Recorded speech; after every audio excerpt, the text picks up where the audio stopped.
Alright, isang mapagpalang araw sa ating lahat mga kaibigan at kapatid. Itong araw na to ay paliliguan natin ang ating alagang husky. Ito, babasahin muna natin siya bago natin siya sabunin, no? At kung napapansin nyo, gustong gusto niya yung tubig, gawa ng naiinitan siya. Sobra siyang naiinitan kanina nung bago siya binasa. Kaya nga pinaliguan ko, no? Ayan, at kumuha na tayo ng sabon para sabunin ng ating husky, baby. Alright, yon. Kinuha natin yung sabon niya. Then, eto nga at sinasabunan natin ang ating baby husky. Alright, yan. Sige, gustong gusto niya naman yung amoy ng sabon. Gawa ng napakabango naman talaga at napakabula. Kaya, syempre, gustong gusto yan ng ating alagang aso. So yun nga. Yan sa oras na yan ay hindi siya naglilikot. Kasi gustong gusto niya na hinahawakan siya. Gustong gusto niya na hinihima-hima siya. Kaya hindi siya naglilikot. Lalo na yan, pag hinawakan natin sa ulo, yun, gustong gusto niya yon. Yan ang ating husky. Kaya yung mga alaga nyo, lagi nyong ihimasin sa ulo para maging maamo. Alright.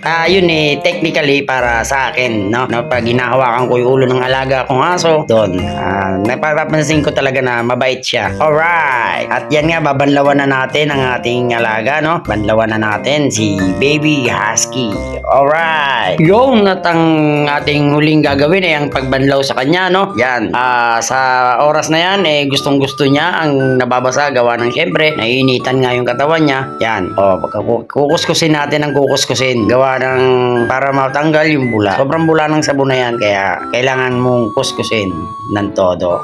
Alright. Ganyan siya kabait pagka pinapaliguan mo, no? Talagang hindi siya gagalaw. Pero na lang kung puro spray lang ang gagawin mo, no?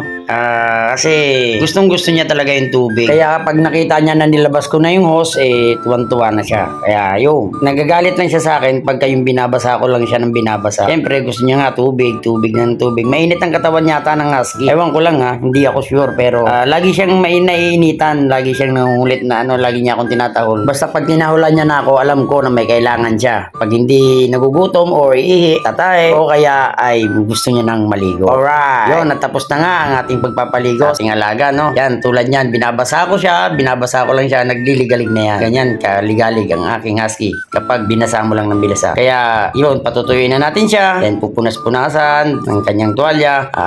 Yun, nagliligalig na. Gawa ng tapos na nga ang kanyang pagligo. Maligalig na siya. Yun ang ugali ng husky ko. Kaya, ewan ko lang sa iba, pero ganyan talaga ang husky ko kapag ka natatapos ng maligo. Alright, yun, tapos na nga ang ating pagpapaligo sa ating aso.